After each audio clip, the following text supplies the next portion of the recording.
Halaman 158 ini menarik sekali, jarang diketahui oleh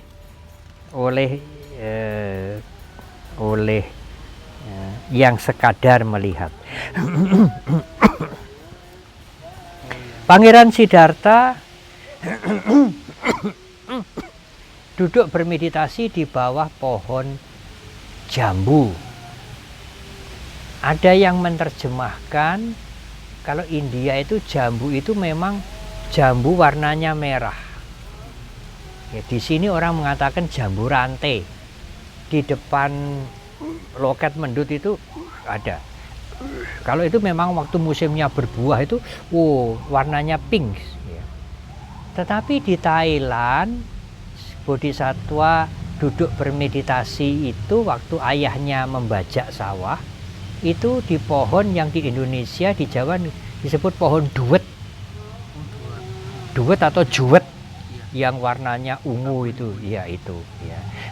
Nah, raja membajak itu bukan membajak sungguhan, tetapi formalitas ya, seremoni. Sampai di sekarang di Thailand pun kalau waktunya membajak sawah, raja itu membajak dengan bajak dari emas. Di alun-alun dengan diiringi keluarga raja dengan upacara adat dan lain-lain. Jadi kemungkinan itu tradisi sejak zaman Guru Agung masih menjadi pangeran, bahkan mungkin jauh sebelum kerajaan Kapilawastu ada ya. Nah, di Theravada umur 7 tahun itu ya. Umur 7 tahun. Di Lalita Wistara mencapai jana keempat. Nah, pada waktu ini tetap ada payungnya. Di halaman 158 ini ada payung. Meskipun raja tidak di situ karena beliau adalah pangeran. Nah, di sebelah kiri ini ada seperti Brahmana yang sedang berlutut, yang satu sedang akan bernamaskara. Ada yang mengatakan ini adalah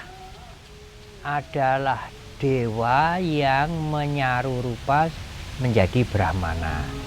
Yang dewa itu sebelumnya terbang, akan melewati tempat itu tidak bisa karena terhalang oleh satu kekuatan besar. Mengapa? Bodhisattva sedang bermeditasi di situ, sehingga di relief ini sebelah kiri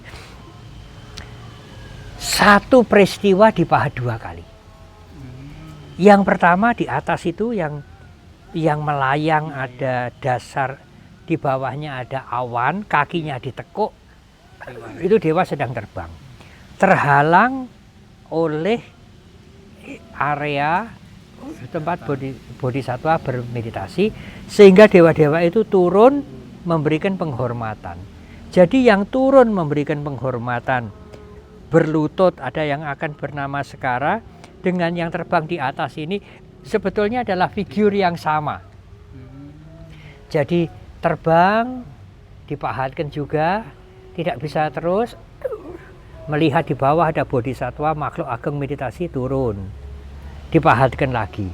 Jadi satu peristiwa itu digambarkan dengan 2 kali pahatan. Itu di dalam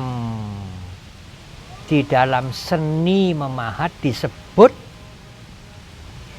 continuous narrative.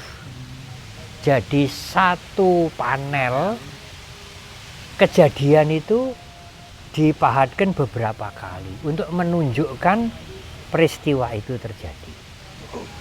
Ada continuous naratif, ada sequence naratif. Sequence naratif itu peristiwanya dipisah dengan sekat. Ini terbang, ini turun, ini menghormat, atau ini lahir, ini di pangku ayahnya. Ini Asita datang, itu dijadikan satu. Lahir juga di relief. Ini ayahnya memangku di relief. Ini Asita datang juga di relief. Ini tidak ada sekat-sekat. Itu namanya continuous relief. Tapi kalau ini disekat namanya sequel naratif. Ada 3 atau 4, jadi agak sulit. Ya. Apakah di Borobudur ada continuous naratif? Ada, tapi tidak banyak. Tidak banyak. Mungkin yang perlu sekali, ini dewa terbang, terhalang, lalu dia turun menghormat. Kalau menghormat tok, tidak ada semula terbang, menjelaskannya juga sulit. Kalau hanya terbang tok, tidak ada yang menghormat, menjelaskannya juga sulit. Bagaimana menjelaskan awalnya dewa ini terbang, terhalang lalu turun, jadi digambar 2 kali. Atau mungkin juga kalau ini dipisahkan menjadi relief tersendiri, bidangnya ora cukup, tidak cukup.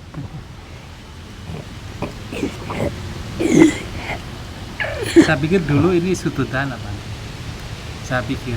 Oh, yang Namaskara ini. Yang Namaskara. Iya, saya pikir sudutan.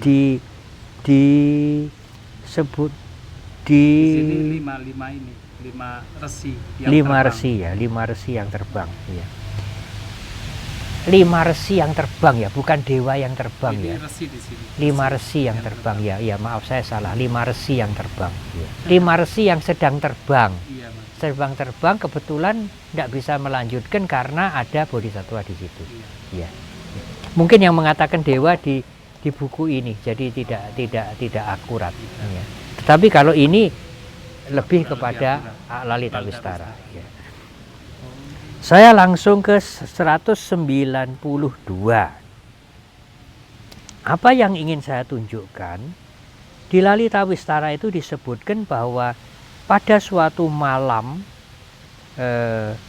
pada waktu Siddhartha itu tertidur atau sedang akan tertidur, para dewa itu datang mengingatkan, sudah tiba waktunya bodhisattva meninggalkan istana keduniawian untuk mencapai pencerahan. Apakah di Theravada ada? Tidak ada. Di sini disebut kesadaran tentang sifat dasar segala sesuatu yang tidak kekal melingkupi hati Siddhartha. Sementara semua orang di dalam istana terlena dalam tidur yang lelap, para dewa turun dari surga untuk mengingatkannya akan saat untuk meninggalkan segala sesuatu yang dikasihinya sudah dekat. Jadi betul-betul seperti di setting sutradara mengingatkan, kamu sudah waktunya. Jadi bukan niatnya sendiri. Tetapi disuruh disebutkan kegalauan melihat ketidakkekalan itu. Tapi ini sudah melihat 4 peristiwa, Pak? Sudah melihat peristiwa. Ya. Karena tidak ada yang istimewa, maka saya tidak memberikan anotasi. Anotasi itu catatan-catatan. Ya. Nah, yang menarik lagi 216. Di tengah-tengah ini ada seperti garis. Apakah itu? Itu pagar. Yang tengah yang mana? 216. Iya. Ini. Oh iya. Ya. Itu pagar dilihat dari samping. Kalau pagar dilihat dari depan seperti ini. Oh. Di Borobudur kalau pagar dilihat dari depan seperti ini. Ya. Secara tidak sengaja kalau mau melihat pagar di Borobudur, di relief Borobudur, seperti yang ada di Tangga Kuti. Oh, iya. Sebelum naik ke Kuti atas itu. Tapi saya tidak ingat ini. Setelah lihat ini loh, Pagar. kok sama seperti tangga yang ada di bukan tangga, pagar ya. Pagar yang ada di tangga di dekat Kuti itu. Tapi kalau dilihat dari samping hanya begini. Ini samping. Iya. Jadi ini Iya. kan pagar begini. Ngelihatnya bukan dari sini tapi dari sini. Oh iya. Ya. Hanya di sini di buku-buku disebutkan itu dari batu, bukan dari kayu. Tidak, bukan dari kayu, dari batu. Nah, mengapa relief tangga ini sering muncul? Kadang-kadang dipadukan dengan gapura. Ini gapura, ini tangganya gini. Dilihat dari sini. Atau ini gapura di sini, tangganya maaf, pagar ya. Bukan tangga, pagar. Ini gapuranya di sini. Lalu pagarnya begini. Dilihat dari sini. Tapi kadang-kadang ada gapuranya di sini di depan, pagarnya di sini. Nah, di relief Borobudur pagar-pagar itu muncul untuk menunjukkan ini luar, ini dalam. Jadi kalau ada pagar yang di sebelah kiri ini di luar, yang di sebelah kanan ini di dalam. Di dalam istana, di dalam gedung begitu, atau di dalam ruangan private, di dalam ruangan khusus, di dalam halaman khusus untuk membedakan yang ini di luar.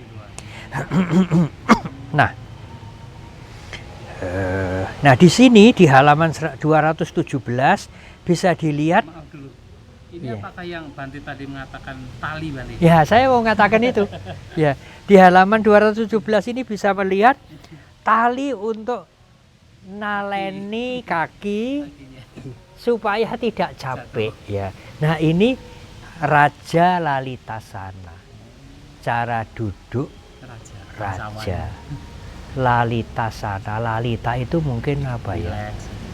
Bukan rileks ya. Lalita itu kalau tidak salah arti letter Lalita itu bukan playful, charming ya. Lalita.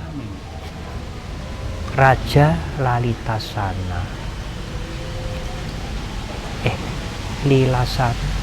Asana kan Raja Lalitasana. Lalitasana. Nanti saya cocokkan lagi di buku ya. Nah, apalagi yang menarik di relief 216 ini? Kan Siddhartha sudah minta izin ke ayahnya di relief yang sebelumnya ini untuk meninggalkan istana. Ayahnya akan mengatakan akan menuruti semua keinginannya asal jangan meninggalkan istana. Kemudian Bodhisattva meminta itu, saya minta jangan tua, jangan sakit, jangan meninggal, semua keinginan saya tercapai atau apa itu. Raja mengatakan ya tidak bisa itu. Ya, tidak ada jawaban yang memuaskan. Raja khawatir ini anaknya akan meninggalkan istana. Maka dijaga. Jadi pagar ditampilkan ini untuk memberikan kesan dijaga. Siddhartha dijaga, dan ini penjaganya itu dikelilingi oleh putri-putri. Jadi ini semua yang ada di relief ini putri-putri semua. Yang menarik apa?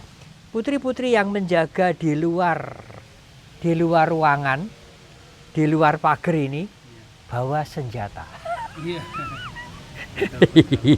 Putri-putri ini dipersenjatai, bawa pedang semua, bawa senjata. Di sini disebutkan, di sini tidak disebutkan. Bahkan wanita-wanita, di sini ada. Bahkan wanita-wanita bersenjatakan tombak ditempatkan di sekeliling ranjang tidur Bodhisattva. Ya, di kalimat terakhir.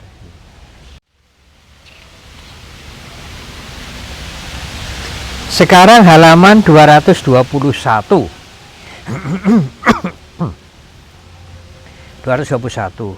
Yang berdiri di atas bunga teratai adalah Siddhartha. Ya. Di sini auranya tidak tampak, bulan sabitnya juga tidak ada.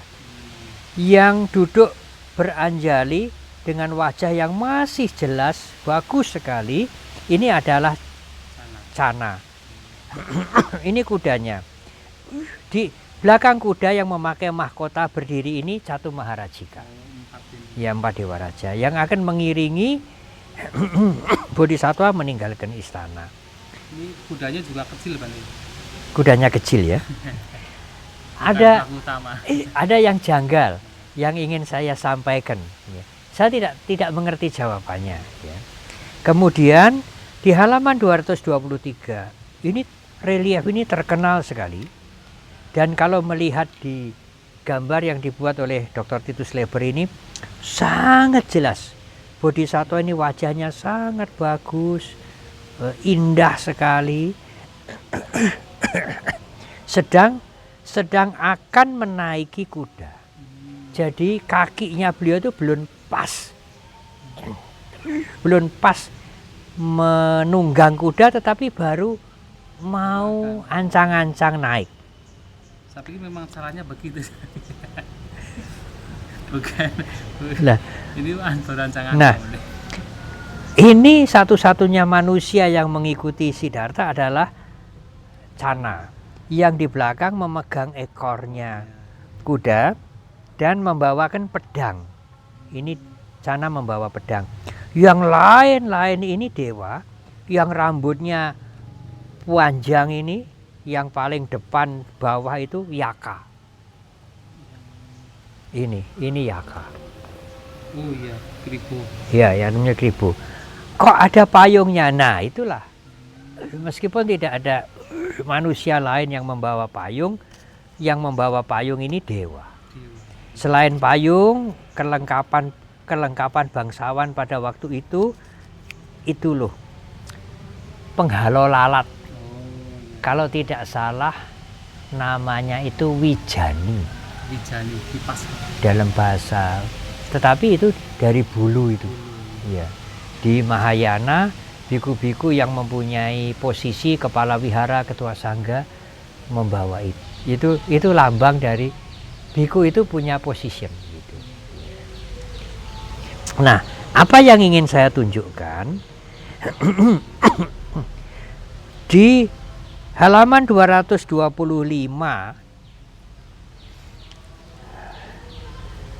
yang berdiri di atas bunga teratai itu Siddhartha. Masih pakai mahkota. Tidak ada bulan sabit. Tidak ditunjukkan auranya. Ada payung. Tentu payung ini yang memegang, yang mengadakan atau membuat ada itu dewa. Lalu paling kanan ada dewa yang Anjali, yang duduk bersedih. Dan yang sangat menarik lagi, tangannya satu memegang kakinya Siddhartha. Itu Cana. Itu bukan yang ini, Bante. Yang membawa kuda, bukan. Nah, ada mengatakan ini Cana. Sangat atraktif sekali ini. Jadi ekspresi sedihnya itu sangat jelas sekali. Nah, di sini Cana dimunculkan 3 kali. 3 kali. Iya.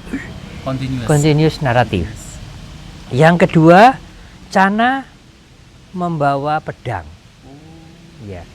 Lalu yang ketiga, ini yang agak janggal kalau dihubungkan dengan relief selanjutnya. Ini seperti akan menambatkan kudanya atau akan meninggalkan Siddhartha. Meninggalkan. Ya, karena sudah menghadap ke sana dan kudanya kan diceritakan menengok dengan sedih, menengok tuannya. Nah, pada waktu Siddhartha meninggalkan istana, sebelum meninggalkan istana, Cana disuruh mempersiapkan kudanya ini. Anggaplah ini sedang siap-siap. Tetapi yang ini Siddhartha kan sudah meninggalkan istana toh. Sudah mau berangkat. Kudanya kan hanya begini. Tetapi pada waktu sudah selesai, kudanya selesai menjalankan tugas, lah kok ini ada pelana, ada talinya, ini dari mana? Padahal pada waktu digunakan tidak ada. Pelana ini seperti ada pelana sedikit, tapi ini tidak ada. Apa itu? Kekangnya ini tidak ada. Tetapi ini ada. Iya. Gimana ini? Harus tanya pemahamannya. Logikanya kan ini ada, ini boleh tidak ada. kok ini tidak ada. Kok tiba-tiba waktu sudah selesai tugas disuruh balik malah ada. Mungkin cari dulu mungkin Atau sananya. Cana perlu ini Iya, mungkin untuk membawa pulang. karena sedih gitu waktu nggak mau pulang. Tapi waktu digunakan tidak usah memakai ini. Nah, tetapi ada pertanyaan lebih lanjut. Ini sedih. Di sini dikatakan Sang Buddha, Pangeran Siddhartha menyuruh dewa-dewa ini pulang. Mengantar saya sampai di sini saja. Tidak usah ikut terus. Kemudian Cana, Kantaka pulang. Ngantar saya sudah sampai di sini saja. Kan suruh pulang. Lalu kemudian Siddhartha potong rambut. Lah, ini kok masih ada Kantaka di sini? Kok Cana masih ada di sini? Kan setelah potong rambut itu, pedangnya dikembalikan kepada Cana. Bawa pulang ke istana. Kemudian mahkotanya juga diberikan ke Cana. Yang ini rambutnya diterima oleh para dewa, dipuja di Culamani Jetya, di Tawatiksa. Lah ini kok Cana kok ada di sini? Kudanya kok masih ada di sini? Tapi sudah tidak memakai ini. Tidak memakai ini. Ini bagaimana ini? Apa terbalik? Beliau potong rambut dulu, kemudian mahkotanya diberikan ke Cana, lalu kemudian pergi kamu. Apa masangnya relief itu terbalik? Atau begini, ini mungkin belum pergi, hanya Cana bersedih, kemudian memegang pedangnya, menambatkan kudanya dengan bersedih, tapi belum pergi. Setelah potong rambut, mahkotanya diberikan ke Cana, pedangnya diberikan, baru Sang Buddha mengatakan, ya pergi kamu. Nah, pada waktu pergi itu kudanya meninggal toh. Kudanya meninggal, sedih meninggal di situ. Tidak ikut pulang ke keraton. Sepertinya ikut pulang ya. Oh, ikut pulang. Saya malah baru mendengar sekarang. Ya, ikut pulang. Berbeda, saya membacanya berbeda cerita. Nah, saya berhenti sampai pencerahan sempurna ya. Ya. Nah, setelah memotong rambut, kemudian Bodhisattva berguru. Kalau di naskah Pali, Alara Kalama Udakarama Putra. Dulu waktu saya sekolah minggu ngafalkannya itu, kalau abjad itu A dulu baru U. Jadi berguru ke Alara Kalama baru Udakarama Putra. Kalau di Lalita Wistara berguru kepada wanita dua. Yang satu pertapa wanita Sakya. Apakah Sakya itu nama, apakah Sakya itu suku Sakya, tapi ditulis dengan Sakya A yang paling belakang strip atas. Lalu, nah, yang Sakya itu dikatakan yang duduk ini. Ini ada di buku ini. Halaman 236. Yang duduk di sini seperti ada pohon tebu. Lalu di sini ini seperti ada pohon nangka mungkin. Nah ini. Ini Sakya. Yang berdiri ini Padma. Wanita juga. Nah, ini Bodhisattva. Bodhisattva pohonnya setinggi Bodhisattva. Pohonnya hanya setinggi Bodhisattva, tapi ya pantas. Kemudian Bodhisattva sudah memakai jubah dengan tertutup, tidak terbuka sebelah kanan, dan ada aura. Dan ininya jelas sekali. Bodhisattva memegang ini. Memegang ujung jubah ini jelas sekali. Belakang itu ada binatang apa ini? Kelinci atau? Iya, seperti rusa, seperti apa. Nah, Setelah berguru kepada dua pertapa wanita ini, kemudian Bodhisattva berguru kepada Alarakalama. Ini Alarakalama. Lalu yang ada asap ini adalah dupa. Ya, ya. Tetap ada bunga teratai di bawahnya. Kemudian Bodhisattva ada aura di sini. Kemudian memegang ujung jubah, tapi tidak begitu jelas. Ya. Ya, Memegang ujung jubah. memegang juga. Ya. Hanya meskipun jubah sudah dipegang, tapi di sini masih ada lipatan. Iya. Di sini masih ada lipatan. Bagaimana itu bisa muncul lipatan di sini? Cara zaman dulu gimana? Ya. Iya. Sedangkan di Thailand pun menurut Biku Kantasilo yang mengerti, yang di sebelah sini ini bukan sanggati. Bukan. Itu adalah lipatan jubah. Lama-lama orang menganggap itu sanggati. Itu lipatan.